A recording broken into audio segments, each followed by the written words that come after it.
우리에게 주시는 하나님의 말씀은 마가복음 10장 13절에서 16절까지의 말씀입니다. 마가복음 10장 13절에서 16절까지 다 같이 한 목소리로 읽겠습니다. 사람들이 예수께서 만져주심을 바라고 어린 아이들을 데리고 오매 제자들이 꾸짖거늘 예수께서 보시고 노하시어 이르시되 어린 아이들이 내게 오는 것을 용납하고 금하지 말라. 하나님의 나라가 이런 자의 것이니라. 내가 진실로 너희에게 이르노니 누구든지 하나님의 나라를 어린 아이와 같이 받들지 않는 자는 결단코 그곳에 들어가지 못하리라 하시고 그 어린 아이들을 안고 그들 위에 안수하시고 축복하시니라. 아멘. 세계적인 예술가 레안드로 에를리치는 창의적인 설치 작품으로 유명합니다.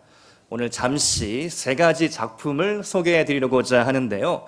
첫 번째 작품, 퍼니처 리프트라는 작품입니다.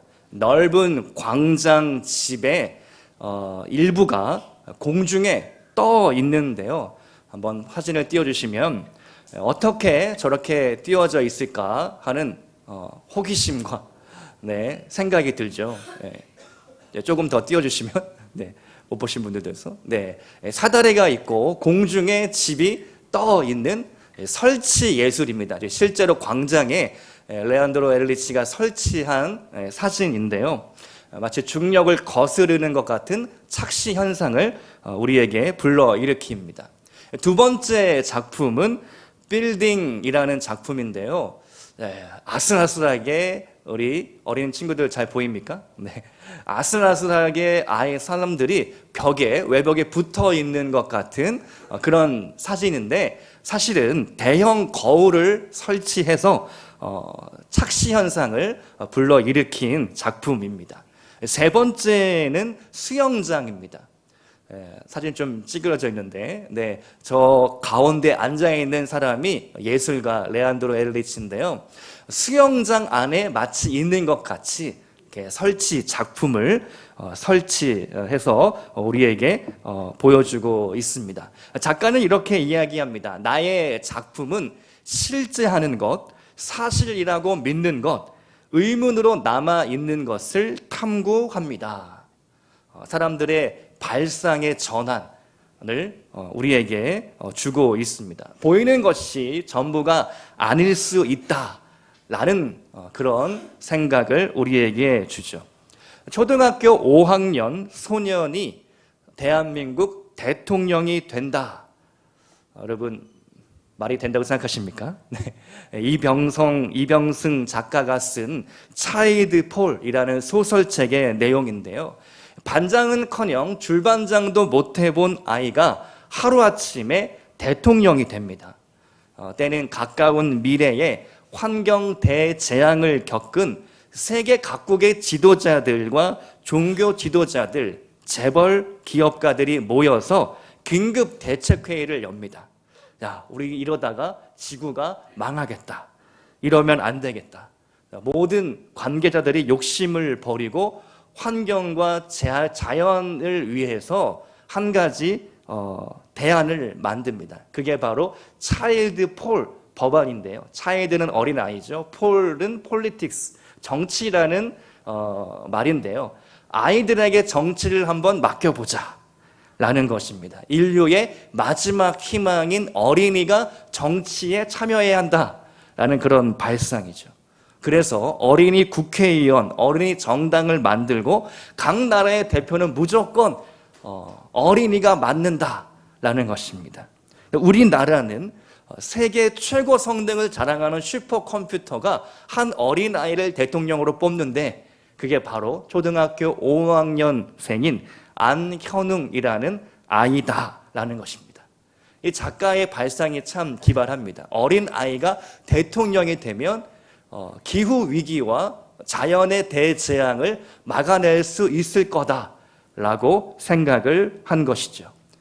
이 어린아이가 어떤 정책을 펼치냐, 오염된 비를 맞는 새들과 곤충을 위해 우산을 씌워주고 댐 공사를 반대하는 어린 아이와 함께 맨발로 시위를 합니다.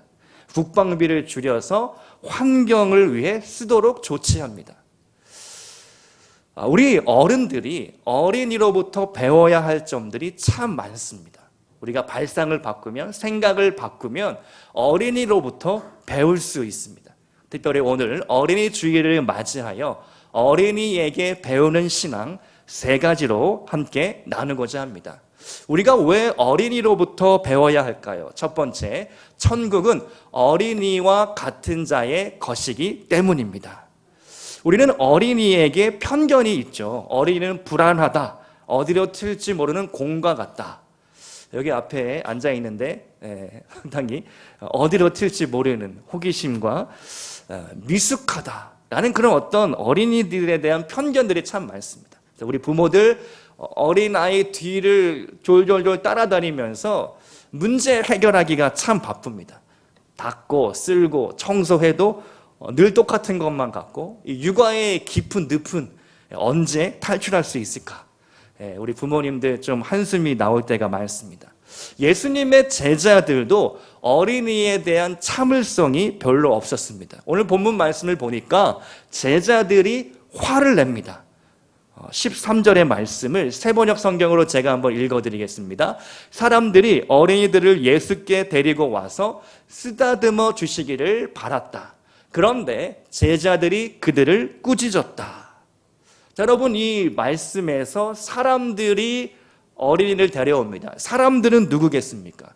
당연히 그 아이들의 부모님들이겠죠. 아마도 아이 엄마들일 것입니다. 아이 엄마들이 우리 자녀들 예수님께 조금이라도 안수를 받고 복을 받고 정말 건강하게 잘 자랐으면 하는 마음으로 아이들을 예수님께 데려간 겁니다. 그런데 제자들이 부모들에게 구박을 합니다. 꾸짖었다.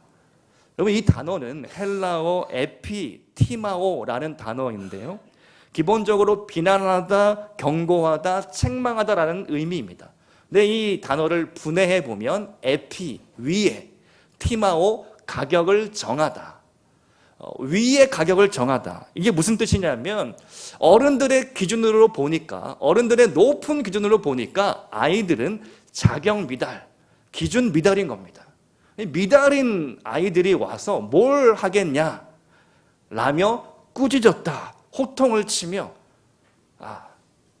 예배 시간에, 경건한 예배 시간에 무슨 아이들이 함께 예배를 드리냐, 그런 이야기를 했던 것이죠. 자, 여러분, 어린이라는 단어, 어리다라는 말에서 유래했는데요, 아직 깨우치지 못하다라는 의미 됩니다.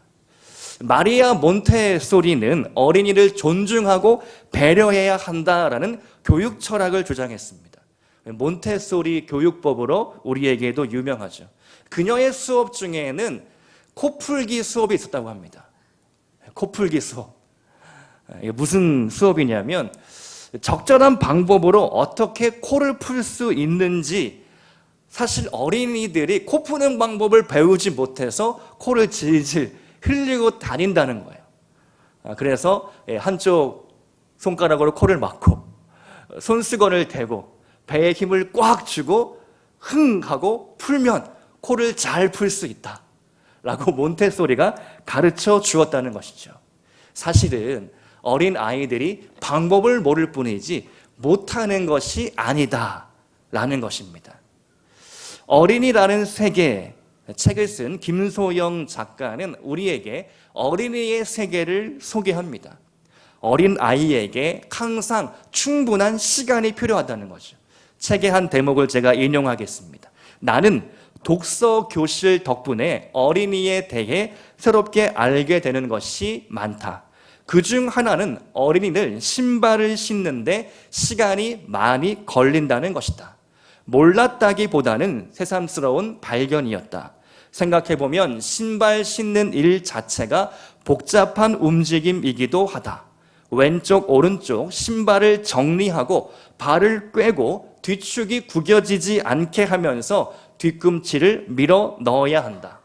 어른도 때로는 허리를 굽히고 손을 써서 정리를 해야 한다. 게다가 어린이들은 신발이 자주 바뀐다. 자라기 때문이다. 스스로 의식하지는 못하겠지만 신발을 신을 때마다 발 크기가 다른 셈이다. 어린이는 신발끈 묶는 것을 할 수 없는 것이 아니다. 다만 시간이 걸릴 뿐이다. 여러분 공감하십니까? 우리 어린이들에게 시간을 조금 주어야 합니다. 충분한 시간을 주면 다 잘 할 수 있습니다. 예수님은 어린이를 막지 않으셨습니다. 아이들 안에 순수한 마음을 보셨습니다. 어린 아이처럼 순수한 마음으로 우리가 예수님께 나아갈 수 있기를 축복드립니다. 예수님은 어린아이를 환영해 주셨고 오늘 본문 말씀을 보니까 아이들에게 축복하시고 안아주시고 기도해 주셨습니다. 여러분 우리 어린 아이들 많이 안아주시고 축복해 주시고 기도해 주시기를 바랍니다. 천국은 어린 아이와 같은 자의 것이기 때문입니다. 두 번째로 우리가 어린이로부터 배워야 합니다. 내가 정말 알아야 할 모든 것은 유치원에서 배웠다. 로버트 폴검이 쓴 베스트셀러 책인데요. 여러분 한번 쭉 들어보시기 바랍니다. 제가 책 내용, 내가 유치원에서 배운 것들, 무엇이든 나누어 가져라. 남을 때리지 말라. 사용한 물건은 제자리에 놓으라. 자신이 어지럽힌 것은 자신이 치우라. 내 것이 아니면 가져가지 말라. 다른 사람을 아프게 했다면 미안하다고 말하라. 음식을 먹기 전에는 손을 씻으라. 변기를 사용한 뒤에는 물을 내리라. 금붕어와 햄스터, 흰 쥐와 스티로폼 컵 속의 작은 씨앗마저 모두 죽는다. 우리도 마찬가지다. 네, 아멘을 하고 싶은 그런 이야기입니다. 문장들이 참 인생의 철학과 지혜를 담고 있습니다. 인생의 원칙은 사실 아주 단순합니다. 복잡한 데 있지가 않습니다. 왜 우리는 살면서 무언가를 여기에 더하거나 뺄까요? 저는 책 내용 중에 가장 찔리는 부분이 있었는데요. 사용한 물건을 제자리에 놓는 것. 자신이 어지럽힌 것은 자신이 치우는 것. 그게 참 어려운 것 같습니다. 집에서도 항상 어렵고 또 교회에 나와서도 제 책상을 정리하는 것 신경을 안 쓰면 조금만 신경을 안 쓰면 막 어지럽혀지더라고요. 가정에서부터 우리는 신앙의 기본을 배울 수 있습니다. 설교를 준비하다가 한 찬송가가 떠올랐습니다. 199장 나의 사랑하는 책이라는 찬송가인데요. 여러분 너무 잘 아시죠?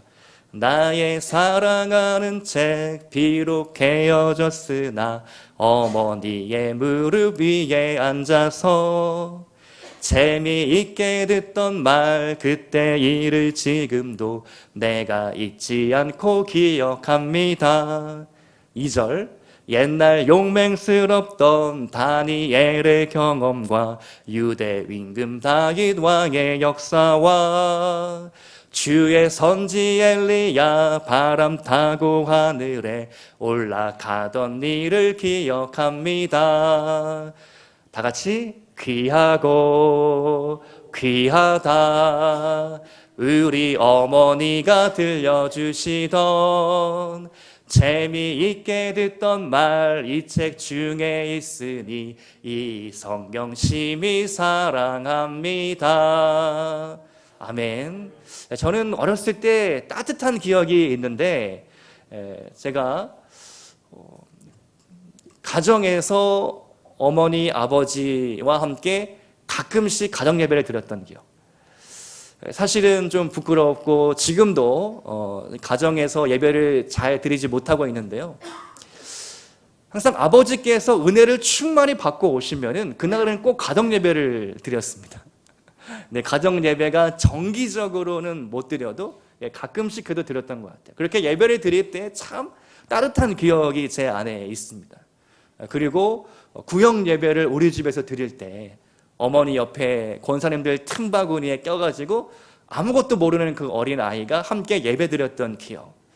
참 그게 제 유년 시절의 따뜻한 사랑으로 남아 있습니다. 사실 여러분, 우리 어린이들이 드릴 수 없는 예배란 존재하지 않습니다. 새벽 예배도 어린이 드릴 수 있습니다. 금요철야도 드릴 수 있습니다. 수요 예배도 드릴 수 있습니다. 부흥회에 우리 어린 아이들 같이 예배 드릴 수 있습니다.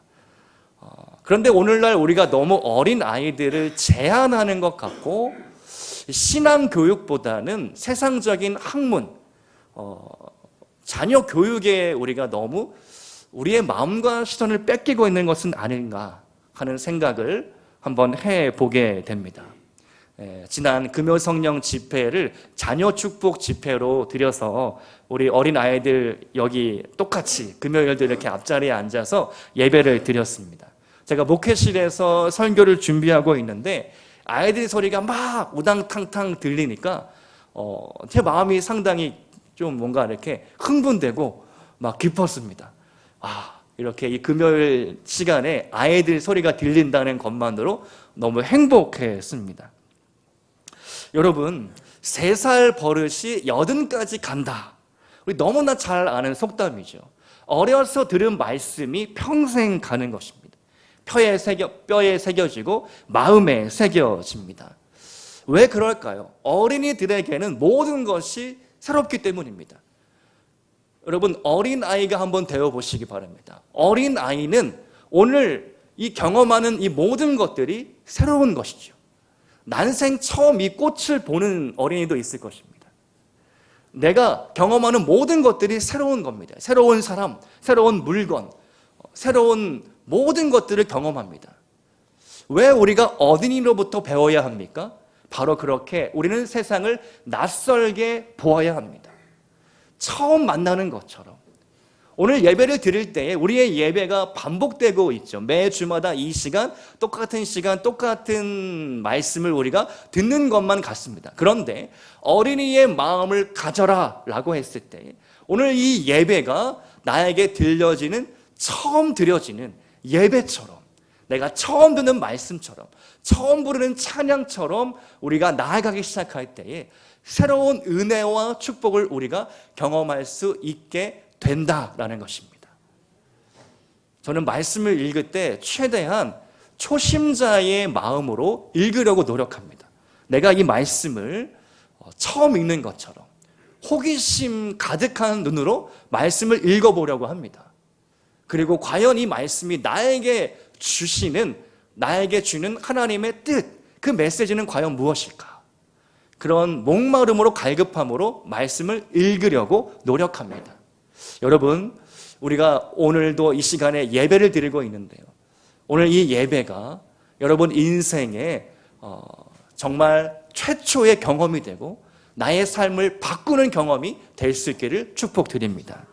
어린 아이와 같이 어린 아이의 마음으로 우리가 예배드리고 기도하고 말씀을 듣기를 축복드립니다. 여러분, 낯선 장소에 갈 때 우리의 뇌가 각성한다고 합니다. 그 뇌 안에 새로운 지도가 만들어진다고 합니다. 낯선 길을 갈 때, 낯선 장소를 갈 때, 낯선 사람을 만날 때, 여행을 할 때 우리의 뇌가 자극이 되고 우리의 기억이 재생되고 우리가 새로운 세계로 들어갈 수 있다는 것입니다. 신앙생활을 그렇게 할 수 있기를 축복합니다. 낯섦으로 그리고 호기심으로 하나님 앞에 나아가는 것이죠. 여러분, 예수님의 유년 시절의 이야기, 특별한 하나의 이야기를 복음서에서 소개하고 있습니다. 6월절 명절날 예수님 가정이 예루살렘에 방문합니다. 아마도 매년 있었던 연례 행사였던 것 같습니다. 성전 방문을 잘 마치고 집으로 돌아가던 중 예수가 안 보입니다. 이상하다. 좀 전만 해도 같이 있었던 것 같은데 예수님이 실종되었습니다. 그리고 불이 나게 역추적하면서 예루살렘으로 거슬러 올라갑니다.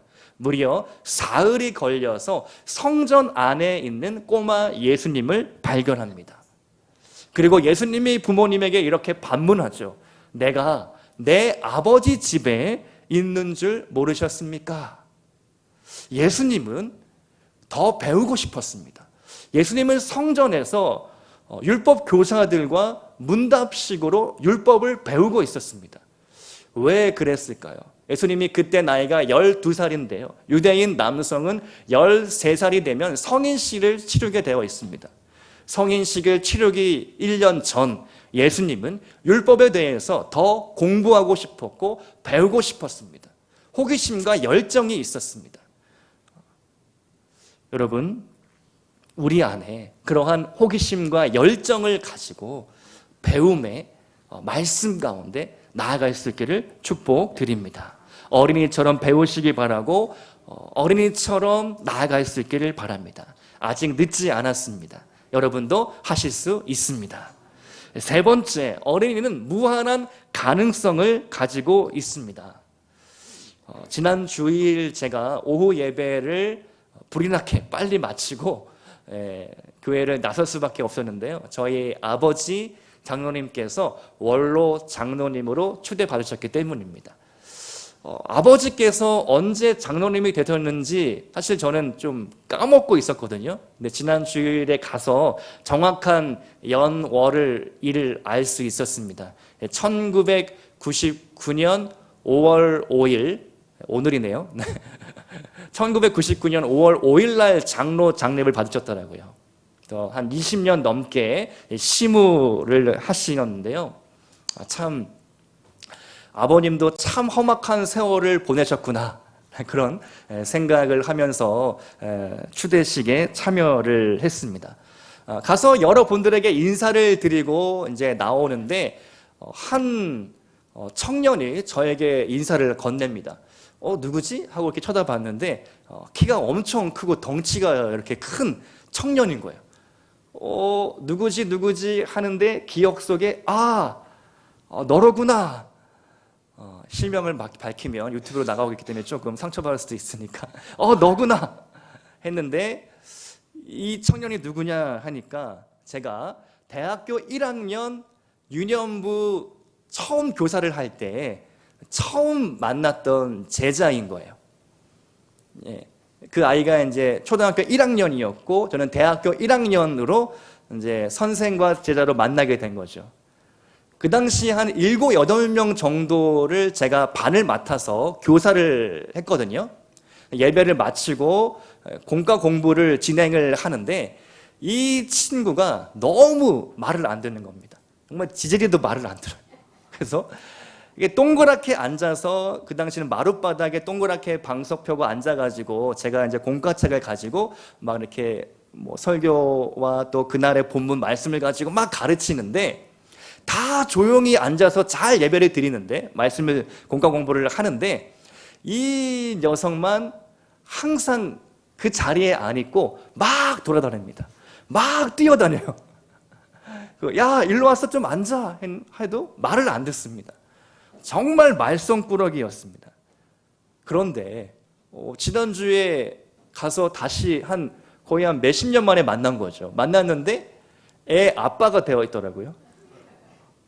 그리고 집사라고 합니다. 교회에서 엄청 열심히 봉사를 하고 있는 겁니다. 와, 그 아이가 이렇게 달라졌다니 저는 진짜 보고도 믿겨지지가 않더라고요. 여러분, 콩나물 시루에 물을 주셔봤습니까? 네, 콩나물 시루에 물을 막 우리가 퍼붓습니다. 그런데 그 물이 그 안에 있지 않고 다 빠져나갑니다. 구멍이 뚫려 있기 때문입니다. 그런데 신기하게도 그 콩나물은 자라고 있습니다. 여러분, 오늘 우리가 어린 아이들에게, 또 오늘 내가 누군가에게 사랑을 베풀고 헌신하고 내가 무언가 열심히 다 하는데 눈에 보이는 성과가 없는 것만 같습니다. 그러나 하나님은 일하고 계시다. 하나님은 신실하게 오늘도 우리 가운데 역사하고 계시더라 라는 것입니다. 여러분, 믿으시기를 바랍니다. 오늘 말씀의 결론입니다. 우리 어린 아이들, 어린 왕자 이야기 알아요? 몰라요? 알아요? 네, 어린 왕자. 네. 비행기를 타고 아프리카 사막을 횡단하고 있던 어느 한 조종사, 갑작스러운 고장으로 불시착하게 됩니다. 그곳은 사막 한 군데였습니다. 우연히 사막에서 아무도 없을 것 같은데 한 소년을 만나게 됩니다. 그 소년은 자신을 왕자라고 이야기하죠. B612라는 혹성에서 내가 왔다 라고 하면서 이야기가 진행됩니다. 참 마음을 울리는 따뜻한 문장들이 참 어린 왕자 이야기 가운데 많습니다. 제가 한번 읽어드리겠습니다. 사막이 아름다운 건 어디엔가 오아시스를 감추고 있기 때문이야. 세상에서 가장 어려운 일은 사람이 사람의 마음을 얻는 일이다. 너는 내가 길들인 것에 대해 언제까지나 책임을 져야 하는 거야. 가장 중요한 것은 눈에 보이지 않아. 만약 내가 오후 4시에 온다면 나는 3시부터 행복해질 거야. 어른들은 누구나 처음에는 어린이였어. 하지만 그것을 기억하는 어른들은 별로 없어. 맞습니다. 우리도 어린이였을 때가 있습니다. 그런데 왜 우리의 생각과 우리의 마음이 이렇게 물들어 버렸을까요? 무언가 내 마음 가운데 더해졌고 빼해졌을까요? 우리가 어린이 때 배웠던 원칙, 그 원리에 따라서 왜 우리는 지금까지 살 수 없었을까라는 것입니다. 어린이 주를 맞이하여 우리가 어린이로부터 배우기를 원합니다. 영국의 시인 윌리엄 워즈워스는 이렇게 이야기했습니다. 어린이는 어른의 아버지다. 어린이로부터 배우며 또 오늘 하루 어린이의 마음으로, 어린이의 생각으로 우리의 신앙이 다시 한번 새로워질 수 있기를 주님의 이름으로 축복드립니다. 함께 기도하시겠습니다.